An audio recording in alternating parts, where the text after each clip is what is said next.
In a magical world where unique skills are granted by consuming fruits of the ancestral tree, two childhood friends, Lena and Light, embark on their long-awaited journey to receive their destined skills. These mysterious fruits are akin to devil fruits from One Piece, but with one key rule: eating a second fruit results in death. Light dreams of becoming a legendary adventurer, and Lena wishes for the same so they can stay together. With a mix of excitement and nervousness, they step forward to claim their futures. At the church, the sisters distribute the fruits, explaining the rules and warning against the fatal consequences of consuming a second one. First up is Lena.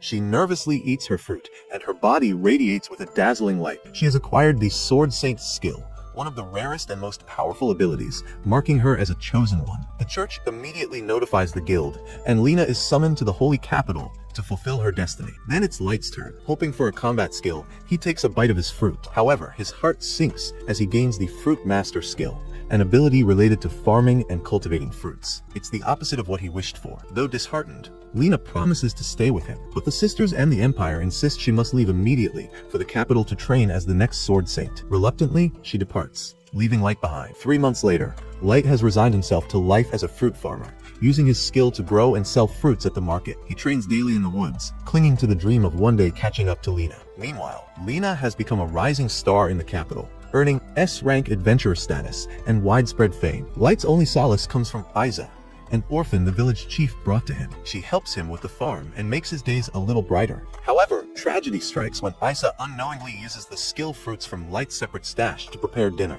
Unaware of the danger, Light eats the meal and collapses. He remembers the fatal consequence of consuming a second skill fruit, but does not blame Isa for the mistake. To everyone's shock, Light survives. Not only does he recover, but he also gains a new skill, Sword God, which drastically enhances his attack power, magic resistance, and swordsmanship. Isa, who also ate the meal, awakens the appraisal skill, allowing her to see the hidden abilities of others.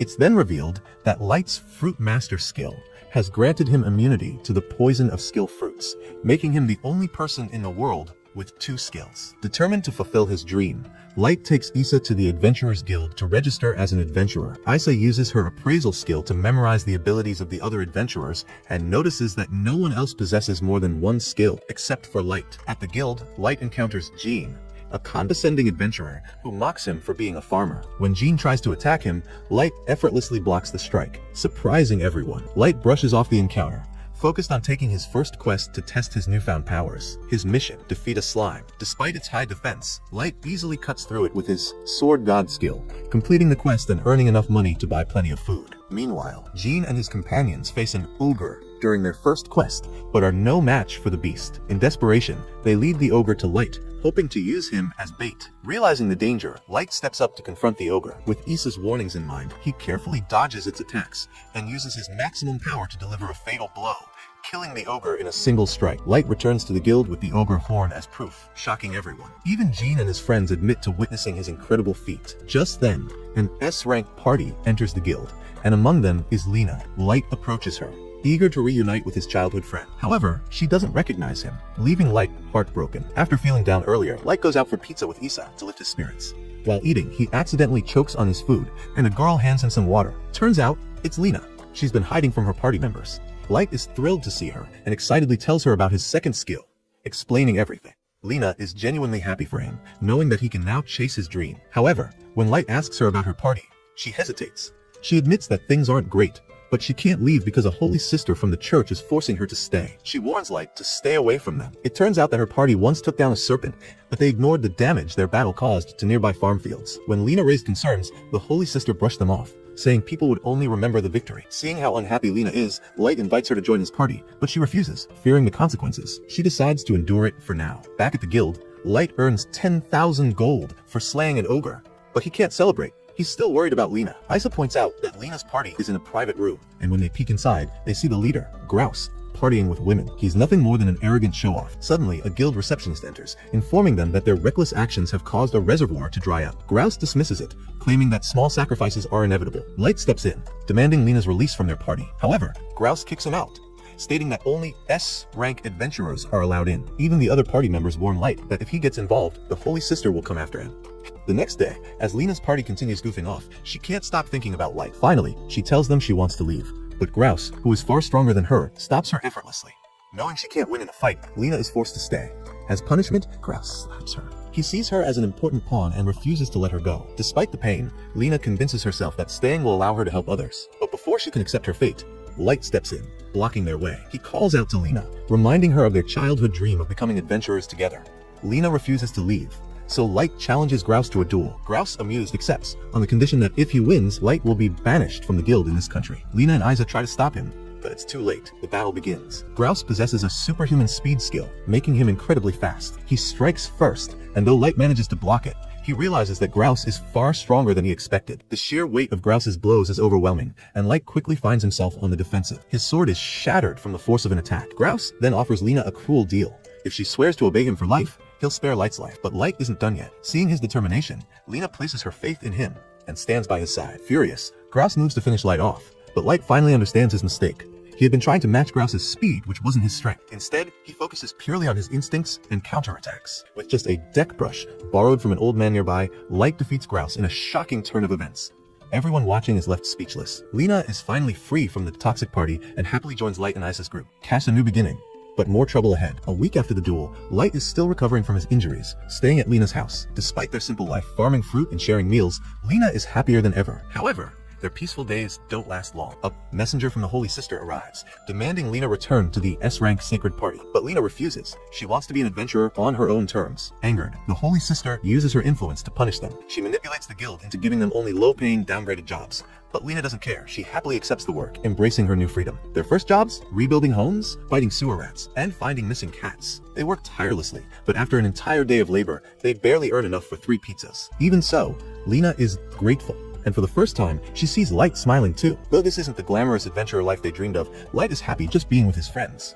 Wanting to celebrate their journey, he suggests they perform an invocation, a vow to wish each other good luck, just like a scene from One Piece. However, trouble is brewing. The Holy Sister isn't done with them yet. She forces the guild to assign Lena a dangerous S-rank job, hoping to make her regret leaving Sacred. As Lena shares the news with Light and Isa, Episode 2 ends on a tense note. A young warrior named Jinta has sworn to protect a priestess in a secluded mountain village. When demons emerge to threaten the shrine, he is sent into the forest to hunt them down. But what he discovers there alters his fate forever, setting him on a journey that spans space and time. As he traverses centuries of history, Jinta is forced to confront his dark destiny and unravel the truth behind a single haunting question. Why does he wield the sword? The anime begins in 1830, with a young girl screaming as she is brutally beaten by her father. She pleads for help from a boy named Genta, who watches in despair, unable to intervene. Her father locks her away in a confined space despite her pleas. Later, Genta checks on his sister, Susan, only to find that she has managed to escape. He rushes to find her and sees her standing by the path, noticing that one of her eyes has turned red. He apologizes for not being able to help, but Susan reassures him, knowing that stepping in would have put him in danger. She asks him to leave her alone, but Genta refuses, insisting that they will escape together. Touched by his determination, Susan agrees, and they flee into the cold forest. As they struggle through the harsh conditions, a stranger approaches and offers his help. At that moment, Genta faints from exhaustion. When he regains consciousness, he finds himself being carried by the stranger, with Susan by his side. They arrive at a village known for its skilled blacksmiths. Susan feels uneasy, commenting on how strange the village seems. The stranger takes them to his home, where his daughter, Shirai, greets them warmly. Seeing the familial bond between the two, Genta and Susan feel a pang of sadness, having never experienced such warmth themselves. The man informs his daughter that the 2 children have no support, and that he will make them part of their family. Overjoyed, Shirai introduces herself and asks for their names. When Genta calls her Shirai-chan, she quickly corrects him, saying that since they are now family, there's no need for such formality. Genta is stunned by how quickly things have changed. That night, Genta wakes up to find the man cleaning his sword. Curious, he asks if he is a samurai, but the man clarifies that he is a guard who protects important people. Genta is fascinated by his sword. The next morning, Shirai takes Genta and Susan to a nearby pool. Along the way, Shirai is scolded by her friend Shitsu for eating too much dango and not enough vegetables. Shirai defends her love for dango, saying her mother makes the best ones. Later, as they return home, Genta asks Shirai about her mother, and Shirai explains that her mother, Yukas, granted them permission to stay in the city. She reveals that her mother belonged to the Itsu, a group known for their fire-based abilities, and that she is the only one who inherited this power. Her father serves as her guardian. However, she sadly admits that she has not seen her mother in many years. 3 years pass, and Genta begins training in sword fighting under Shirai's father, though he struggles to make progress. Shirai's father reassures him that he is improving, and that his true strength will emerge in time. Before leaving for work, he reminds Shirai to take care of the sword, and they exchange their goodbyes. Shirai checks on Genta, playfully reminding him that as his big sister, she must encourage him. Genta insists that he is older than her, but Shirai jokingly counters that she is more organized, which makes her the older sibling. Susan joins them, and they share a lighthearted moment before heading off for breakfast. As time passes, Genta grows into a formidable warrior and protector of the village, stepping into this role after Shirai's father, Maharao, sacrifices himself to protect the city. During a meeting at the shrine, the priestess praises Genta's ability to fend off demons. When asked about the current threat, Genta reveals that a demon, disguised as a human, tried to infiltrate the village. The head guard explains that demons can live for thousands of years, but if they consume the liver of the priestess, they gain immortality. He recalls how the previous priestess, Yukas, was killed by a demon, and Maharao gave his life to defeat it. The discussion turns to the legendary sword Urai, a sacred blade passed down through generations, which demons desperately seek to claim its immense magical power. A guard named Kion Masa expresses doubts about Genta's abilities, claiming he lacks the talent to protect the city. Genta confronts him, but the priestess intervenes, reminding them of the respect required in this sacred space. Later, when the meeting concludes, the priestess asks Genta to speak with her privately. She urges him to drop the formalities and call her by her real name, Shirai. Blushing, she confesses that she has always wanted him to interact with her informally, as he is the only one who can. Genta hesitates, maintaining that she is the priestess and must be respected. However, Shirai insists, and Genta finally calls her by her real name, which flusters her. She expresses her guilt for relying on him so much, but Genta reassures her, promising to always protect her. Meanwhile, Susan sneaks into the shrine to see Genta, despite the risk of execution if caught. She explains that she missed him, as he had not returned home in 3 days due to his battles with demons. Genta warns her of the danger and tells her to leave immediately. Before she goes, he hears approaching footsteps and quickly hides her. The head guard arrives, requesting a private audience with Shirai. She complies, and before Genta leaves the room, she entrusts him with the city's safety, hoping he will always remain her protector. Reflecting on the past, Genta remembers when Shirai's mother died and how she was chosen as the new princess in her place. She had expressed her desire to keep the city strong, just as her mother had, and Genta had sworn to protect her, training tirelessly to fulfill that vow. He returns to the present, reaffirming his commitment to his duty. Elsewhere, 2 demons discuss their plans. One of them, a female demon, observes Susan and notes her resemblance to someone she once knew. Back at Genta's house, he wakes up and prepares for the day. Susan playfully adjusts his mask to cover his eyes. Shirai arrives, surprising Genta.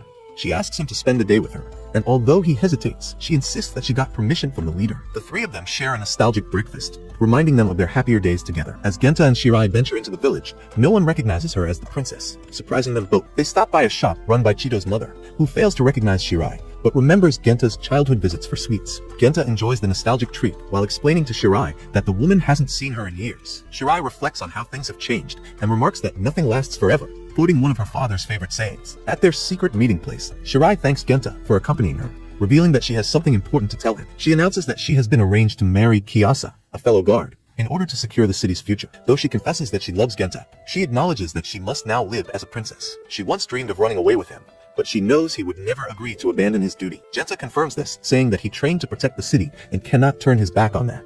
They realize that their responsibilities have shaped their choices, even if it means sacrificing their personal happiness. Meanwhile, Susan is left alone when a demon approaches her. Elsewhere, Shirai informs Genta of 2 demons spotted in the forest and orders him to eliminate them, while Kion Masa protects her. Genta sets out to complete his mission, but is stopped by Kiyasa, who confronts him about his feelings for Shirai. Genta brushes him off, declaring that protecting the city is his only priority. In the forest, Genta battles a powerful demon. The creature taunts him, speaking of humanity's fleeting existence and the drive to surpass one's limits. Despite being injured, Genta fights back, severing the demon's hand. The demon, impressed by his skill, remarks on the power humans wield through sheer determination. Meanwhile, Susan encounters the female demon, who reveals that Susan is also a demon. She tries to persuade Susan to embrace her true nature, insisting that her love for Genta is what keeps her human. The demon asks if she would use her powers to help him, promising that demons never lie. She extends her hand, but Susan refuses, trembling in fear. The demonist warns Susan that even if she couldn't harm her, she might expose her brother to danger. Then, she asked if Susan would still hold her opinion after seeing the future. She revealed a vision of Shirai's wedding to Kiyomasa,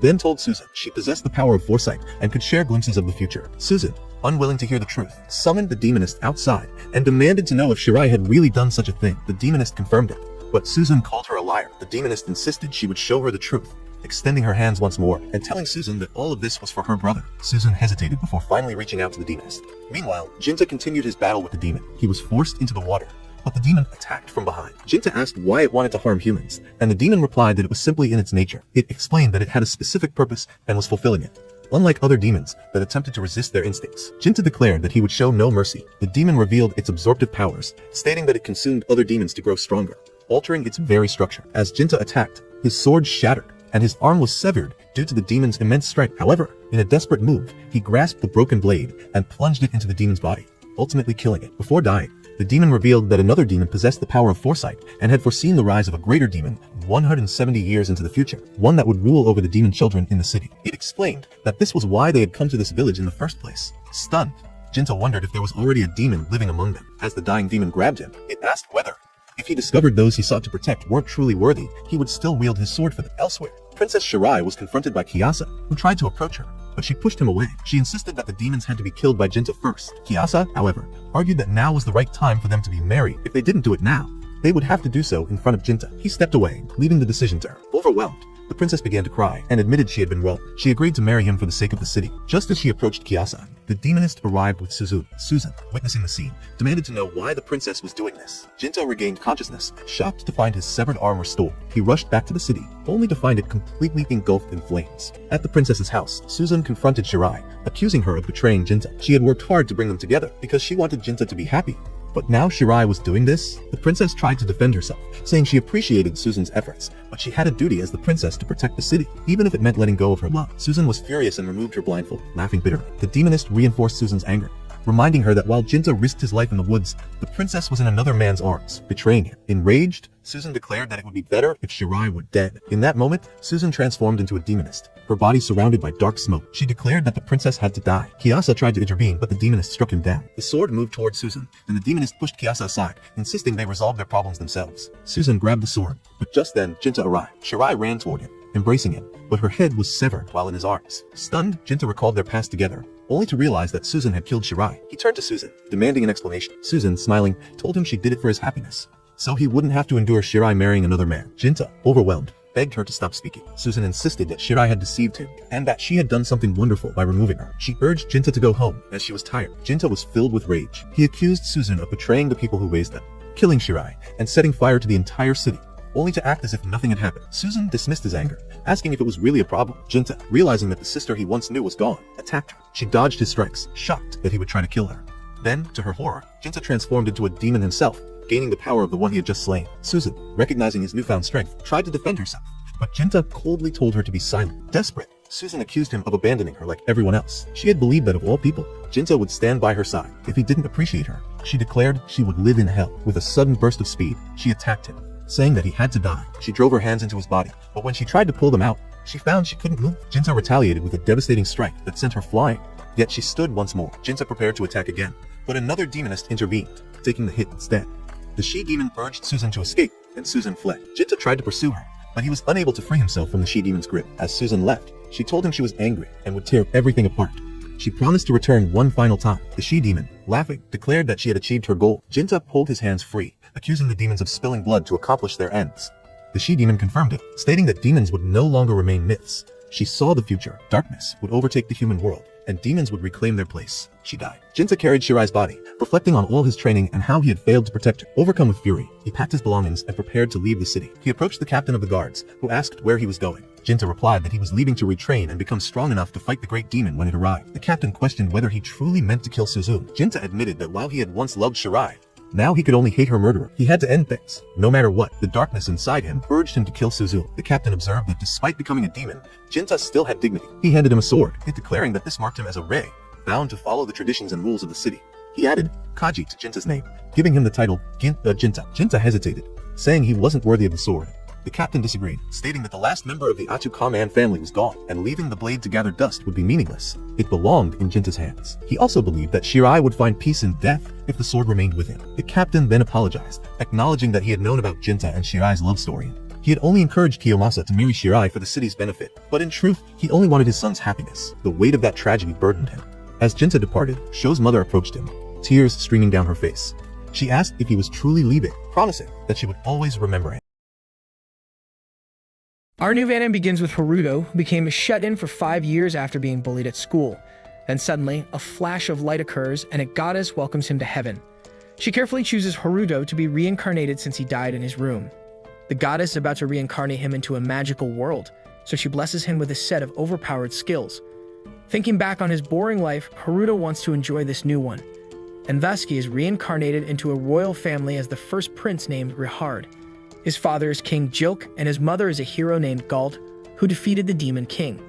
However, when the court mage performs a magic aptitude test, They see that Haruto is only at level 2 with just barrier magic and no elemental magic. This would be considered a disgrace to the king and the hero if the public found out that their newborn is weak. So his own father and mother order their servant to silently dispose of Haruto, considering him trash. The goddess observes the situation and becomes worried. She tells her friend that she granted Haruto a level of 1002, but this world's level measuring device won't go above 2 digits. Moreover, she forgot to give him an elemental power. As a result, Haruto is thrown away into the woods. This goddess is a bit of a knucklehead. Anyway, in the woods, Haruto recalls the barrier magic that the mage mentioned, so he imagines it and the barrier appears. He can also freely change its format at will.